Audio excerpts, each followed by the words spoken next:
Good afternoon, everybody. I'm Elliot Black. I'm the Director of Airport Policy with the Federal Aviation Administration. Thank you all for joining us for this panel discussion on innovative approaches to capital finance. We've assembled a great panel today. I'd like to introduce them briefly, and we're going to jump right into a structured dialogue. First and foremost, Forrest Arts, Chief Financial Officer with the Memphis Shelby County Airport Authority, Memphis, Tennessee. Forrest, thank you for joining us. Rona D. Camillo is Principal with DKMG Consulting. And then lastly, Kathleen Sharman, Chief Financial Officer with the Greater Orlando Aviation Authority, Orlando, Florida. Ms. Sharman is graciously taking time to do this despite being on personal travel. So we're deeply grateful. She recognizes the importance of the conversation we're about to have. Much of the program has focused thus far on the significant impacts of COVID-19 and the extraordinary circumstances in which we find ourselves, but it is still part of a broader program regarding public-private partnerships and innovative approaches to capital development and airport management. So we're going to focus our conversations today principally on innovative approaches to capital finance. But if there are other issues or other questions that come up along the way, we may well address those. Chat line is open, so if questions are out there from the audience, please go ahead and submit them, and we'll address them as we're able. For the moment, though, we're going to start with Kathleen Sharman. Kathleen, Orlando has been in high growth and in fact, you're in the final stages of a massive terminal development complex,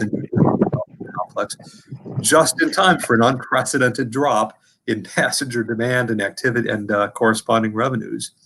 So, easy question: what are you doing to address this problem? Well, thank you, Elliot. And yes, this certainly is an important topic, and I'm very pleased to be here. So you're absolutely right. We were growing like crazy, over 7% per year the last 5 years, except for like 2017. And that year we had 2 hurricanes, and that was 5%. So huge growth. And we were planning for that growth with a $4.1 billion capital program that we had in place. The biggest part of that was our South Terminal Complex, which is nearly $3 billion project. And as you point out, we are about 60% complete. So it's pretty tough to stop something like that when you're that far under construction. But we recognize that we really did need to do that. A lot of the program was supported by passenger facility charges. And I think I've said this at other conferences, if there's no Ps, then there's no FCs. So we really needed to take a look at the elements of the project that were supported by PFCs and figure out how we could reduce that program in order to meet the financial obligations to our bondholders as well as obligations under the capital program. So what we did was met with our construction management at risk teams and looked for logical stopping spots. First, we went to the board and sort of laid out the forecast. We started with a conservative forecast, which I can talk about a little later. We think that's pretty important to start with conservative forecasting. And then we took a look at, okay, what do we need to do? How low do we need to get the program to continue to meet our metrics? We got approval from the board to cut out about $226 million. We looked for logical stopping spots and spots that were supported with, well, like I said, passenger facility charges and customer facility charges. And we think that was a prudent thing to do given the circumstances that we find ourselves in. Great, thank you very much. Over to you, Forrest. Memphis, by contrast, is of course one of the busiest cargo airports in the world. What changes are you seeing in terms of both capital funding needs and available resources? So unlike the passenger numbers, the cargo numbers actually for Memphis International have been increasing and quite significantly. And those numbers have been increasing not only in the operations, but as well as the cargo handled and the amount of landed weight that we're seeing. So all of this has mitigated the pandemic effect on the airport as it relates to the airfield. So we currently have a 5-year CIP plan right now, which is about an $800 million program, which is $550 million of it is airfield and $250 million of it relates to the terminal cost center.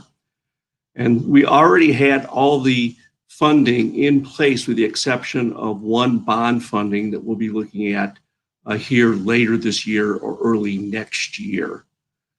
So the funding sources that we utilized for the airfield primarily have been bond funding, private placement, AIP grants, those types of funding sources. Years ago, when I first got here, our airfield cost center with its debt service kind of looked like an EKG. It moved up and down, back and forth. And so as we issued new debt, we structured it in such a way, as well as the refunding debt that we utilized, so that we kind of have a stare down a step as we move into the future. So we have created capacity in the airfield debt center, or cost center, excuse me, to have the possibility of issuing debt for those future airfield projects that we will see coming on board over the next 5 to 10 years. Great, thank you. That's very, very helpful. And then over to Rona. Your firm supports a broad range of airport clients of virtually every airport size and type. What trends are you seeing nationwide, and what sorts of strategies are you advising your clients to consider? So it's a little bit like gazing into a very foggy crystal ball to really answer a trend question at the moment. We're clearly still in the midst of the pandemic, and there are still so many unknowns out there. But, in terms of market access, my first pass thought was, maybe not so much, but really, when you look at the deals that we've been involved in, that we were anticipating being involved in 2020, those deals are still moving ahead. They maybe are happening a little later than where it was anticipated, but they are still moving ahead. And if you take a broad look at who has accessed the market since the pandemic, and particularly if you, let's not look back at maybe April and May or even maybe June, but if you look since July, when sort of traffic has reached sort of that 50% level and somewhat stabilized, you've seen, DFW, LAX, Sacramento. More recently, Forrest was in the market with a refunding for Memphis. Houston, Port of Portland have all been able to access the market, and by all reports, successfully access the market. So if you start to think about airports in kind of broad categories, you can maybe start to tease out some trends. I think if you think of your large hubs, you're seeing them have access. O'Hare has a deal coming up. Obviously, DFW, Atlanta has a transaction that they're looking to do. So there are definitely access availability for your large hubs. If you start to go down from there, yes to your strong O&D markets, that if you were a strong O&D market, you were seeing these huge growths prior to the pandemic, then yes, you're having market access. And I think that's the category the LAXs and the Port of Portlands of the world fall into. And then, as Forrest was pointing out, if you take your cargo airports and, kind of at worst, they're still at 2019 levels, and in a lot of cases growing through the pandemic. And so, if you're a passenger airport with a large cargo presence, then yes, you have market access. And so I guess where it gets more difficult is the small non-hub airports, where they're maybe not seeing the recovery that under the existing CARES Act procedures. There were airports where no service was required, that they were lumped in with larger airports nearby. So you might see a little bit more difficulty for those types of airports to be accessing the market. And and kind of why is that? It's in part because of I guess taking a step back, if you look purely at pricing in the market, airports are actually seeing better credit spreads now than they were seeing in the 08s, 09s, right after the Great Recession or during the Great Recession. So that's a positive. The downside is the disclosure. what do you tell your investors? How do you answer the questions the investors are definitely going to ask? What are you forecasting? How did you come up with that forecast? Why do you think that forecast is reasonable? Are all questions that need to be asked that may make, not that you can access the market, but it might make it that if you're the CFO, it might make you a little more hesitant to access the market. And, the final thing is, I love that we're in 2020 and we talk about 2020, hindsight being perfect. We'll know in 2021 how good market access was for airports in 2020. And I say that a little in jest, but I also say it because you've got airports who have a January 1 fiscal year. And so those airports right now are trying to figure out if there's anything they can do with their debt service between now and the end of the year to reduce the burden on their airlines as they go into their FY 2021. And so it'll be interesting to see what airports decide to enter the market between now and the end of the year. And, that'll give us a real sense that whether, how deep the market access is for all the airports. Great, thank you. Thank you so much. So that's actually a perfect segue. Let's go back to Orlando for a moment. And Kathleen, I'm sorry to make you ask a question that may make you nervous, but if the leisure travel market takes 3 to 5 years to recover to pre-COVID-19 levels, what options might you have to consider? Well, I don't really believe you're sorry, Elliot.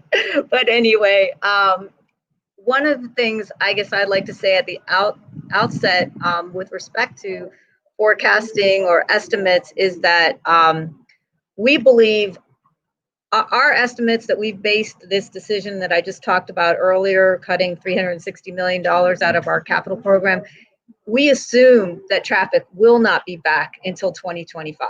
Now that's a pretty, I guess, one of the more conservative forecasts that you've probably heard out there. What we did is we took aviation expert forecasts that were out there, a weighted average, and then kind of leaned down toward the conservative side because we just thought that, and no disrespect to Rona and my professional, we have awesome forecasters. We use Jacobs, they're great. But a forecast is exactly wrong, right? It's never going to be perfect. You talked about the 2020 hindsight. So we feel that it was really important to err on that or to lean toward that conservative side. So everything we're doing is going to make us, allow us to meet our financial obligations and have the metrics that are necessary for the disclosure for appropriate to preserve access to that capital markets based on our conservative forecast. So we're taking action now in the event that does happen. If it doesn't happen, and we hope we're wrong, all to the better. Okay, thank you very much. So back to Memphis then. Naturally, setting aside the growing cargo market for the moment, Memphis does have a significant passenger demand, and recognizing that the capital needs have changed dramatically. If your passenger demand takes a few years to come back, what are some of the options that you're looking at for continued capital funding sources?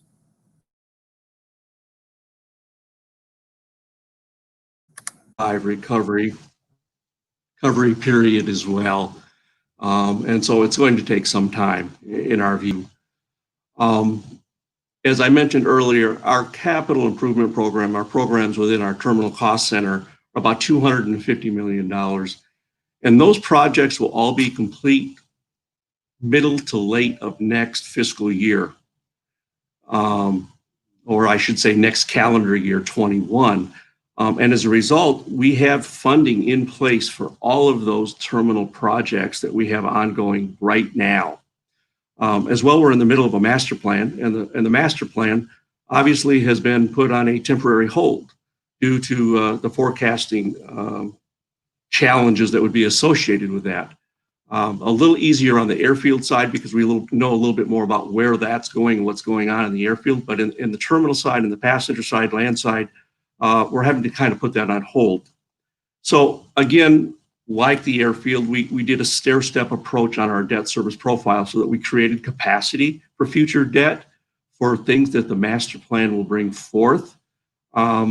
So I do feel like we'll have access to the bond market going forward, in particular because of the type of the airport that we are with a FedEx cargo and passenger facility.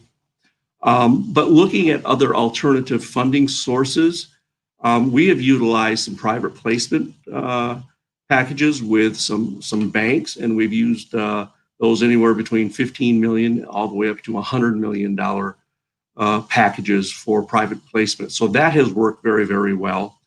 Another item that we're using is a revolving line of credit. Instead of commercial paper program, we put into the revolving line of credit. It's much more flexible. I think it's less risky, and it provides us the flexibility to do things as we need to move forward. We have looked at the TIFIA programs. Some of the challenges associated with the TIFIA programs we see are some of the eligibility and procurement requirements, but the interest rates are great, so they definitely need to be looked at. One of the challenges I see there is maybe if you've done an old TIFIA, maybe refunding one using another TIFIA. I think that something like that is in place or being looked at to see if that's a possibility. But an old program at this point might have a 5 or 6% interest rate right now, and under current conditions, you could probably get something closer to 1.5%. So we have looked at that as well. And then the last one, the obvious one, is the PFCs. Even if the PFC was doubled right now, for most airports, that would only get you back to something less than what you would have been collecting anyway. So the PFC increase would, in my view, only affect something in several years out, as Kathleen indicated, a recovery back in 24, 25. And so that's when you would start seeing that increase. So those are some of the tools that we've been looking at for the terminal side. Great, thank you so much. Let me just key off of your observation for us. You mentioned TIFIA. As many people are aware, the United States Congress has asked the Department of Transportation to look at the possibility of broadening federal credit assistance programs, whether it's expansion of TIFIA availability for airports or for a comparable program, but maybe a separate structure. Forrest, you've already mentioned your views on this. I'm curious, Rona, do you have reactions as to regarding the desirability of that? If just real quick, Rona, before you jump into that question, yeah, it just spurred the last item that I actually neglected to mention as that alternative financing source, which is sometimes looking at a P3. It's a little bit of a challenge on where a P3 is placed and how you utilize it. For us, obviously, on an airfield project is where most of our projects over the next 4 or 5 years are coming. A P3 is, in my view, is pretty difficult. But we have identified some projects on the land side, such as a travel plaza that would be at the entrance of the airport, which we would utilize a P3 transaction. And I think that would be a really good alternative for programs that would work. Great, thank you. So Rona, over to you on TIFIA, and then Kathleen, I'm going to ask your opinion as well on TIFIA too, just so you're. I think, as Forrest brought up, airports have long considered TIFIA, and that there have definitely been some stumbling blocks or I don't know if they're true roadblocks, because obviously some airports have entered into the existing TIFIA program. But one of the key benefits of TIFIA is the idea of the government being a patient investor. And what airports need at the moment are patient investors that, as Kathleen said, and as Forrest said, when you look at your recovery period, we're all expecting airports to recover.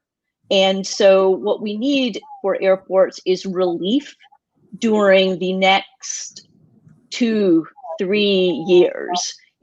Can we have someone who'd be helpful to an airport but won't require a repayment until 2024 or 2025?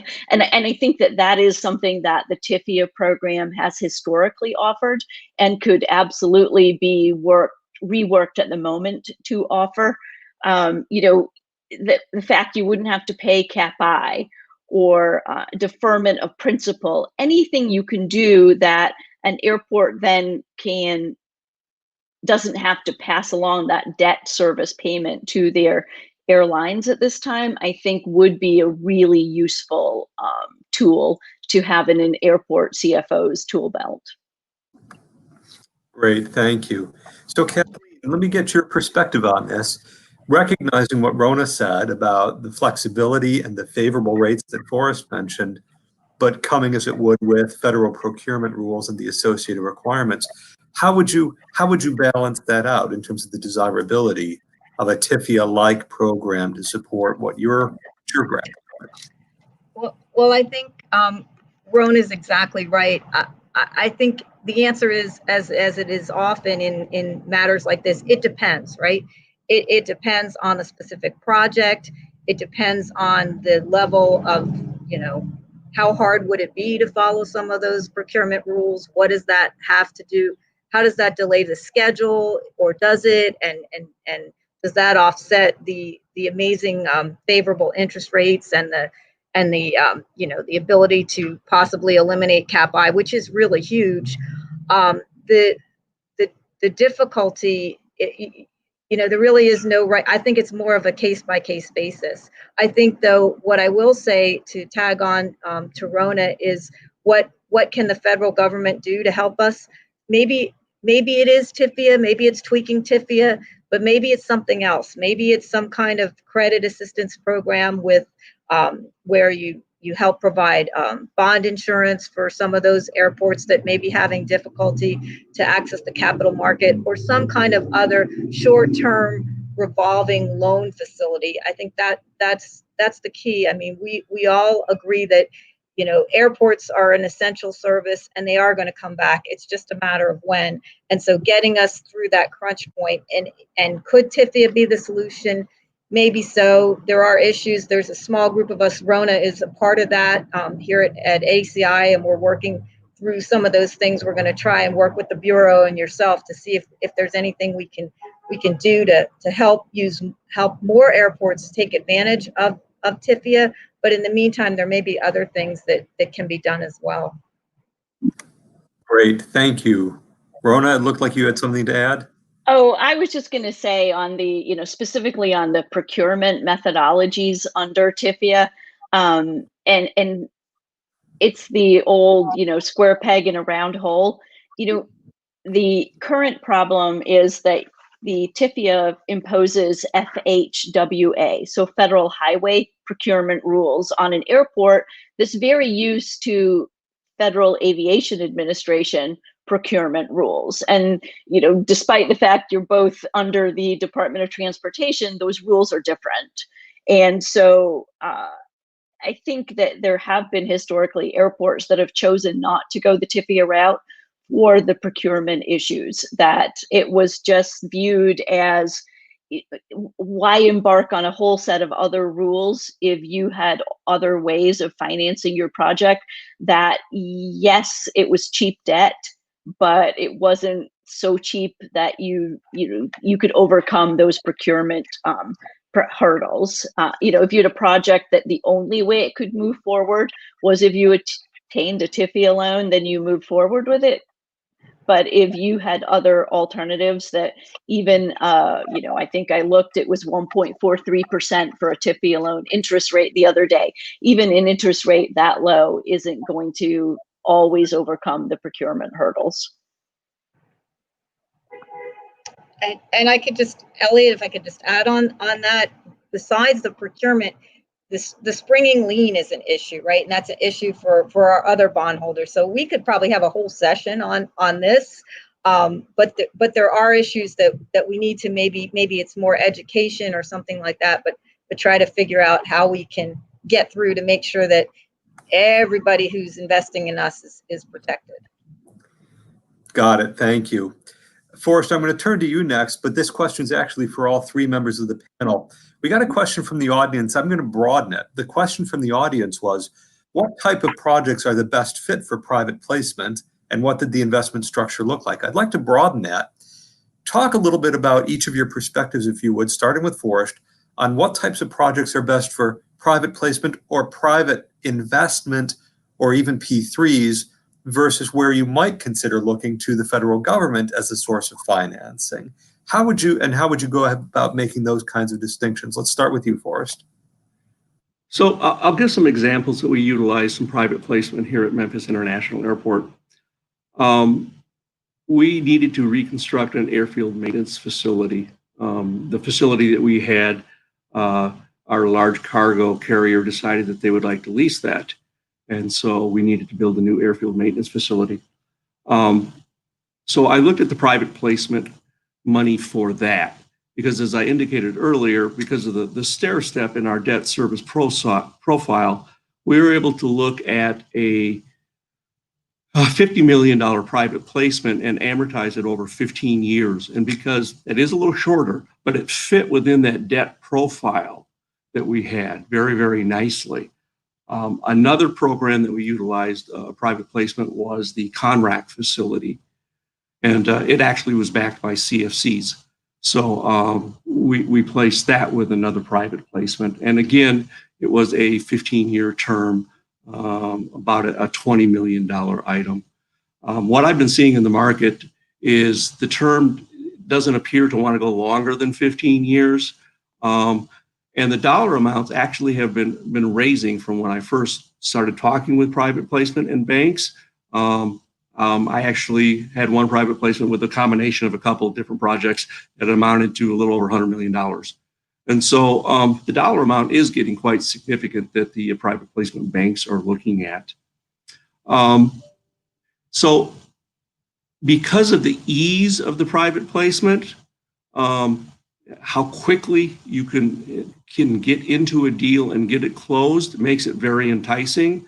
And so that has some aspect of deciding whether or not I go that route or go a different route. I'm sorry, Elliot, another part of that question was? Well, just really broad, and I think you've actually answered most of it in terms of what types of projects are best suited for private placement, private investment, maybe P3, versus where you might look to the federal government as a source if TIFIA or something like TIFIA were available. So those other types of projects, you had mentioned the P3, and I had mentioned like a travel plaza, something that would be very conducive to a P3 setup, where somebody could come in, operate it, make a profit, and we could have this great travel plaza at the entrance of the airport. So something like that falls in very, very well. Looking to the federal government, I guess primarily I would be looking toward larger scaled projects that affect more of the passenger and cargo air carrier directly. So those types of projects that impact that airfield directly or our terminals directly. Got it. Thank you. Kathleen, would you like to weigh in next on this? I know it's a broad question. I would be happy to, sir. I find it ironic that I am here at a P3 conference when a lot of people out there probably know I had something to do with killing a P3 in Georgia on toll roads and a P3 in New Jersey on parking lot facilities. I do think they have their place, though. I will say that. I think that the private investors, demand a significant reward, and I think that if they're going to get that reward, which they need for their business cases, they need to take a significant amount of risk. So I think that's something that's important as these things get developed. I will say in Orlando, we have sort of a unique, I'll call it a P3, but it's a public-public partnership.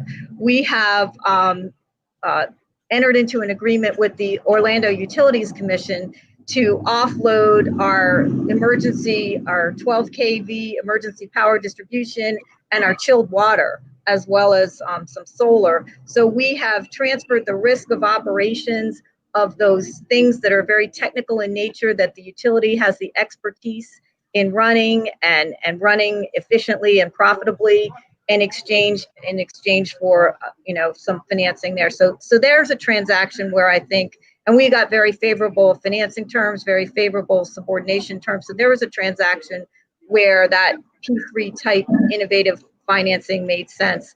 But I think it depends, and it has to be case by case. Great, thank you. Go ahead, Forrest. Elliot, just to add on to that, I think as part of the P3, it's not just the dollar valuation or the structure that you need to look at as well. I think sometimes you may lose some of the control of some of the assets and operations that might be constructed in those situations. And so I think you need to evaluate that as well. Great, thank you, excellent. And that ties up perfectly to a question we just got from the audience, which is, given the fact that the cost of funding in a P3 is often higher, why would you consider a P3 project at your airport? And the question came along with, have you done any value for money analysis for the project? I think both of you have actually spoken to that already, but do either Forrest or Kathleen have something to add before I turn it to Rona with the same question? I'll just say in my utility case, that's exactly right. It did cost us a little bit more, but it was worth it because of the risk that we offloaded to the private entity. And I think that's and to follow on Forrest, whether it's risk or control, you got to make sure that you're comfortable with offloading that control. Very good, thank you. Rona, what would you add to this question? Yeah, the place where I would encourage airports to think about a P3 is areas where, and I think the examples that Kathleen gave with the power and Forrest using the travel plaza are things where it starts to get outside of your kind of core mission. And so where things like control over the pieces of it aren't as important to you as it would be if it was your terminal, for example, and every passenger was going to flow through that facility, or something on your airfield where, it's a make or break, can planes land, can planes not land, like that type of, the further away you get from an airport's core mission, that those might be the better P3 type projects to look at. And I think that's why you've seen, maybe looking at with a rental car facility and why some airports have chosen to go the TIFIA route with those, because it's close to your core mission, but it's not exactly your core mission. So that would be, sort of my thoughts on where a P3 might fit into an overall financial plan for an airport. Great, thank you. And I'm going to just add an additional piece to this question again for any and all, which is, you've talked about risk, you've talked about control, you've talked about cost of capital and core mission. To what extent does it matter how easy it is to segregate revenues from a given project or facility? How much would that play into the thinking about whether you look at a P3 versus federal government or funding it yourself? Elliot, I can give you my thoughts on that. I mean, that's complicated, and that's been, I think, another stumbling block to P3s in the airport world, is that it's very difficult to segregate revenues. That if you're an airport where you have a general airport revenues obligation on your outstanding debt, it's very difficult to carve out a revenue stream. That's why you need to look for kind of a new revenue stream, so the revenue piece, I think, is very difficult when you're working within the, you've got the federal government controls over or rules and regulations over your revenues. You've got the your outstanding bonds, your bond indenture restrictions on your revenues, and so I think that's a great question. That the revenue, carving out that revenue stream is a difficult piece of a P3 on an airport. Thank you, Rona. Forrest or Kathleen, anything you'd like to add on that, on the idea of trying to segregate revenues associated with a given facility in order to try to help think about P3 versus looking to federal government versus self-funding? I think Rona said it right, and I think Forrest's example of the travel plaza is the kind of thing where maybe you can segregate that revenue out enough where something like that would work. But it's difficult when you get into airport rates and charges and how intertwined they are with everything, unless you take a whole terminal and then you're almost doing like a real estate deal. So again, it gets back to it depends. Yeah, I'd like to thank you for reminding me of what I tried to do at Logan all those years ago. Forrest, what about you? Any thoughts on that subject about the ability? No, I really thought that Rona and Kathleen answered it completely. Okay, great. All right, well, look, we're almost out of time, so let me just wrap this up. Any last thoughts on innovative financing strategies, either in terms of brilliant ideas that we haven't talked about or nagging apprehensions that we haven't yet articulated? I'm going to start with you, Forrest. I really don't have these great idea of what is the solution that we can come up with for this. It really is going to be a huge challenge for all airports and their infrastructure moving forward. And somewhere along the line, I think that somewhere the federal government is going to have to be a major solution in this equation. And so I really have no brilliant ideas of what we could possibly do in addition. Forrest, let me just build on that.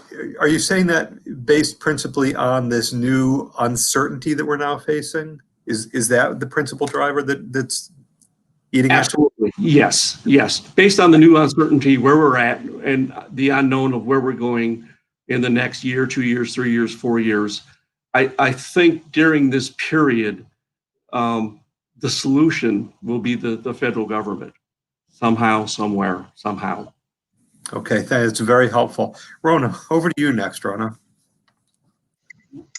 I would echo with what Forrest has saying that sadly the nagging apprehension remains return of demand. So many of the revenues at an airport are passenger based. I mean, Kathleen, I think, famously says, if you don't have the P, you don't have the FC coming in with your PFCs. If you don't have the customers, you don't have your CFCs coming in. There's the question about what's happening with AIP when you get to 2020 as your base AIP year. Is there going to be legislation on that? What's happening October 1 with the airlines? I think there's just, the nagging apprehensions are, we're clearly at a plateau, and how long is that plateau going to last? And hopefully there's not a dip. Okay, thank you, Ron.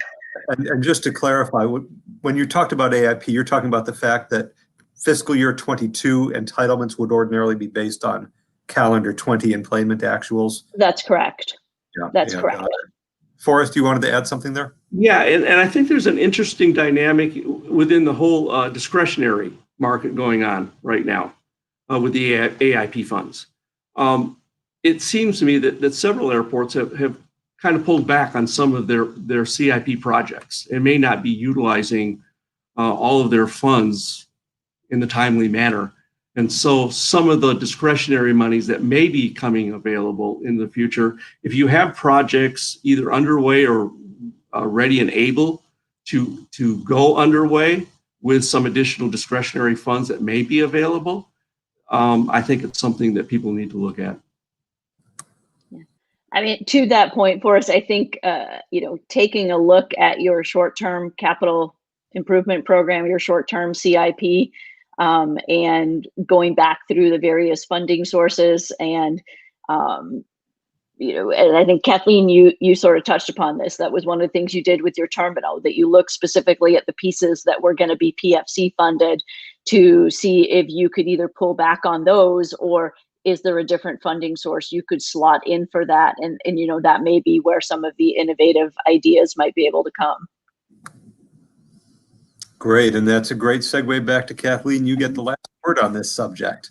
Oh, wow. Well, I'm going to use my soapbox to put a little twist on it and just implore all the people who are listening to this, and you, Elliot, and everybody to, I just truly believe that access to capital markets for airports is still the best thing, the cheapest thing. There are places for P3s, and I know this is a P3 conference, but I think in terms of what the federal government can do for airports with respect to the pandemic is some kind of short-term credit assistance program, whether it's bond insurance or short-term loans like a federal infrastructure bank where we could get that appropriation from the federal government and then continue to recycle it and help people, well into the future. I think that's what I would like to leave you with.